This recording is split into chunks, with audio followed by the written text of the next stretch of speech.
దయ్యాలకి ఎవడొచ్చి చచ్చినారా? అమ్మో పొద్దున్నే ఎవడు అప్లోడ్ వచ్చినట్టున్నాడే, ఇప్పుడు ఎలా చేయడం? ఓ బంటి, ఎవడో పెద్ద మనిషి వచ్చినట్టున్నాడు, మీ నాన్న ఉన్నాడా అని అడిగితే లేడని చెప్పు. ఎప్పుడు వస్తానని అడిగినాడు అనుకో, 1 2 3 4 5 6 రోజుల తర్వాత వస్తాడని చెప్పు. ఏంటి నాన్న ఎప్పుడు చూసినా నాకే పని చెప్తాంట. ఇంట్రెస్టింగ్ సెల్ చూసే పనిలో ఉంటే అబ్బో, సెల్లు చూడడం పెద్ద పనే. ఆ మహాగ్రంథాన్ని చూసి చదివి ఇప్పటికిప్పుడు రాకెట్లు విమానాలు కనిపెట్టి అంతరిక్షంలోకి సుయ్యమని పంపిస్తాడు ఈయప్ప పెద్ద. పోయి చూర్రా అంటే ఇకరాలు పడతాడు నా కొడుకు. కొట్టే లడ్డులో ఉండే మగం బూందైపోతుంది, కొట్టే లడ్డులో ఉండే మగం బూందైపోతుంది, జాగ్రత్త. పోయి చూడా.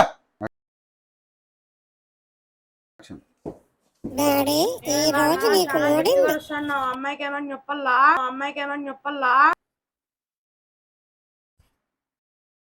అయ్యా బాబాయ్, ఓరు దేవుడా, అంత పని మాత్రం చేద్దిరా. అయ్యా బాబాయ్, శివకోసిన మేళక కడతాడు, వాడిని ఉత్తుకోని వస్తానట్లుంది. ఆగేది అట్లా లేదు. పక్కింటోళ్ళకి ఎక్కింటోళ్ళు చూస్తే ఇంకా మానం పోతుంది. నీకు దండం పెడతా, డైరీ మిల్క్ కొని పెడతా, పోయి చూర్రా.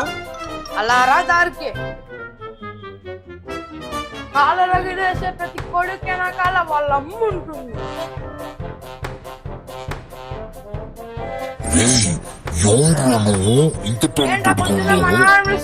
ఏం పని ఉంది రే నీతో? నాకు పని లేదు. మీ నాన్న పిలుచు, మాట్లాడాలా?